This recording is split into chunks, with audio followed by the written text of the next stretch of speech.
প্রচণ্ড এই গরমে সুস্থ থাকতে বারবার বেশি বেশি পানি পানের পরামর্শ দিচ্ছেন বিজ্ঞজনেরা। তাদের সেই পরামর্শ মেনে আমার মতো অনেকেই এমন পানি ভর্তি বোতল নিয়ে বের হয়েছেন নিশ্চয়ই।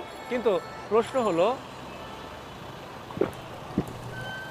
এই বোতলের পানি যখন ফুরিয়ে যাবে তখন রিফিল করবেন কোথায়? এই নগরে কোথায় আছে বিশুদ্ধ পানির একটু নিশ্চয়তা?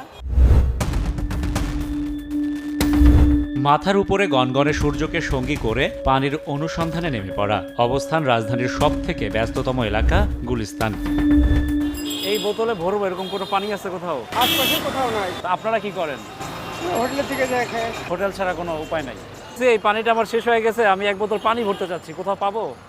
পাবেন, এই যে আমি দিতে পারি। আপনি দিতে পারবেন, কিন্তু কোথাও চাইলে কি আমি একটা কল খুলে একটু পানি নিয়ে খেতে পারবো? এরকম বিশুদ্ধ পানি আছে ঢাকায়? না, নাই। নাই, 100% নাই। আপনি দেখেন, কল থাকলে আমার দেখে দেন, এখানে একটা কল আছে। পানিটা ভরবেন আপনি? হ্যাঁ, হ্যাঁ, আছে তো। কোথায়? ওই জায়গায় ফিল্টার পানি আছে ওখানে। শরবতের দোকানে? এটা ছাড়া নাই? এটা ছাড়া আপনি আলাদাভাবে পানি কেনেন। বোতল ভরতে পারবো আপনার কাছ থেকে?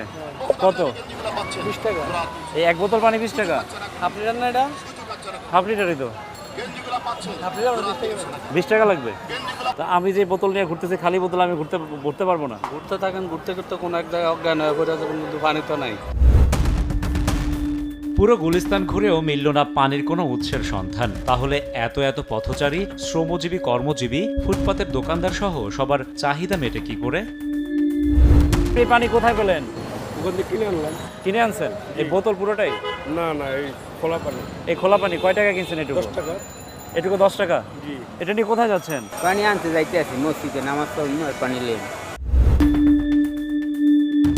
এক গ্লাস পানির অধিকার বঞ্চিত মানুষগুলো তবে কি মুখ বুজে সব সহ্য করে নিয়েছেন? আমার বাসা দয়াগঞ্জ। আমি এই পর্যন্ত আইলাম, ওই যে শরবত বিক্রি করে না, ওদেরতে চায়া খাইলাম আমি পানি। কোনো জায়গায় কল পাইলাম না। ঠান্ডা হোক আর গরম হোক, পানি খাও, টাকা দাও। টাকা নাই, পানি নাই। মাথায় হাত দিলে মধ্যে বইলা যায়। কোথাও দেখেন তো একটা সরকারিভাবে কোথাও একটা কল পাবেন? শুধু নর্মাল পানি 5 টাকা বিক্রি করে। আমি এমন জায়গায় দেখছি শুধু পানি 5 টাকা। নগর ভবন এখানে, আর এই পাশে হলো সচিবালয়, এই পাশে হলো রাষ্ট্রভবন, বঙ্গভবন। এখান থেকেই দেশটা পরিচালনা হয়, কিন্তু এখানে এরকম গরমেও এক ফোঁটা পানির ব্যবস্থা নেই। না।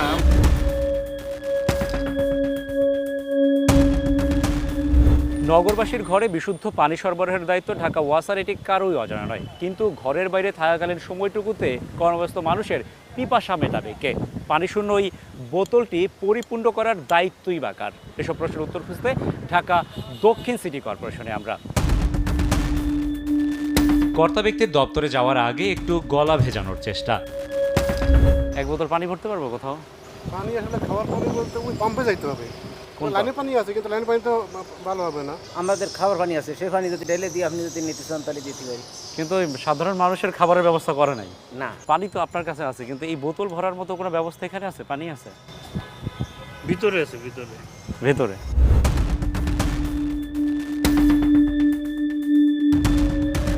আমি এই পানির বোতলটা নিয়ে পুরো শহরের অনেক জায়গায় ঘুরলাম যে এক বোতল বিশুদ্ধ পানি ভরবো, কিন্তু কোথাও আমি কোনো বিশুদ্ধ পানি পেলাম না। আসলে এই বিশুদ্ধ পানিটা আমাকে কে দিবে?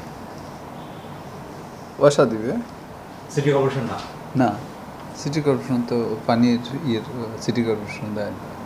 আচ্ছা, ওয়াসা হচ্ছে মানুষের বাসা বাড়িতে হচ্ছে পানি সরবরাহ করে, কিন্তু পথের ধারে যদি আমি এক ফোঁটা বিশুদ্ধ পানি চাই, প্রত্যাশা করি, সেই দায়ভার কার?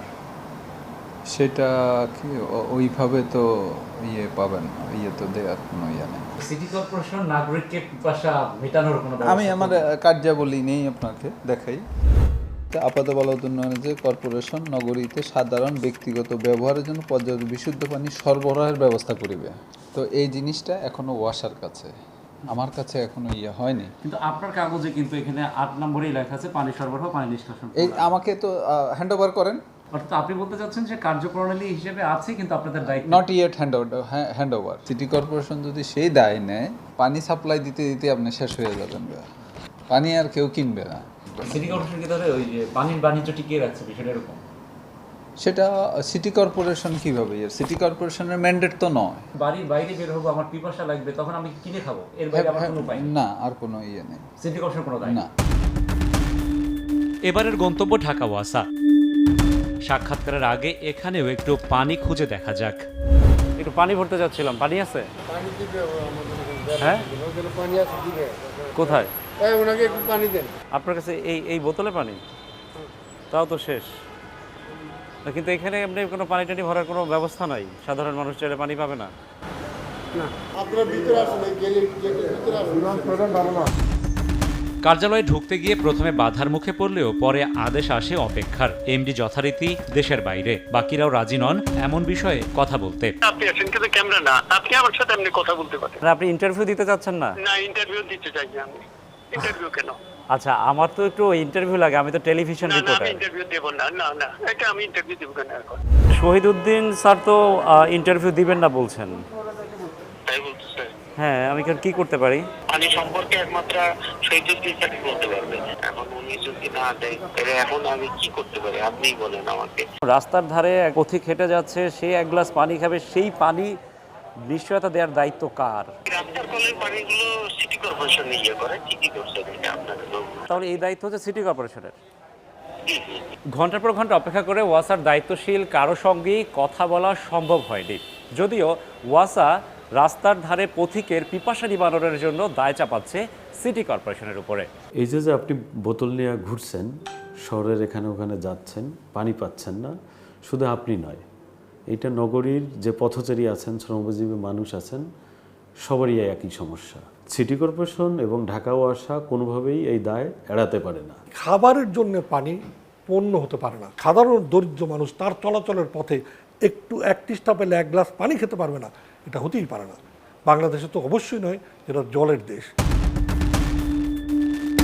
দায়িত্বহীনতার এই সংস্কৃতির মধ্যে কিছু ইতিবাচক দৃষ্টান্ত অবশ্য আছে, আছে মানবিকতার উজ্জ্বল উদাহরণ। ধানমন্ডি এলাকা আপনি সারাদিন গুললে এক গ্লাস পানি পাবেন না, গুলিস্তান গুললে পানি পাবেন না। এক গ্লাস পানি কিনতে গেলে 20 টাকা লাগবে দোকানে, আমরা পাইতেছি ফ্রি থেকে। প্রত্যেক এলাকায় যদি এরকম একটা ব্যবস্থা থাকতো তাহলে মানুষের পানির তো বিশুদ্ধ পানিটা পাইতো। সাধারণের প্রশ্ন, ব্যক্তির এই উদ্যোগ কি সংস্থাগুলোকে লজ্জিত করে না? এই দায় চাপানোর মধ্যে দিয়ে সিটি কর্পোরেশন এবং ওয়াসা এটি প্রমাণ করছে যে এরা মানুষের জন্যে সংস্থা না। এটি অবশ্যই যে নীতিমালার উপর ভিত্তি করে দেশ স্বাধীন হয়েছিল তা বিরোধী এবং সংবিধান বিরোধী। পানি পাওয়াটা মানুষের মৌলিক অধিকার, কোনো সাময়িক ব্যবস্থাপনা না। একটা টেকসই ব্যবস্থাপনার আওতায় আমাদের এই পানির প্রাপ্তিটাকে নিশ্চিত করা উচিত। ক্রমেই ইট পাথরের আচ্ছাদনে ঢেকে পড়া এই নগর পাষাণ নয়, হোক মানবিক, হোক কল্যাণময়। শূন্য এই পাত্র পরিপূর্ণ করা তো দূরের কথা, পুরো রাজধানী ঘুরেও এক ফোঁটা বিশুদ্ধ পানির নিশ্চয়তা দিতে পারেনি নাগরিক সেবা নিশ্চিতের দায়িত্বে থাকা সরকারি কোনো সংস্থা কিংবা প্রতিষ্ঠান। তবে নিয়ম কি এটি? একজন পথিকের পানির প্রত্যাশা কি তবে ভুল? নীতি নির্ধারণী মহল নিশ্চয়ই এই প্রশ্নের উত্তর দিবে। রাশেদ বাপ্পি, সময় সংবাদ, ঢাকা।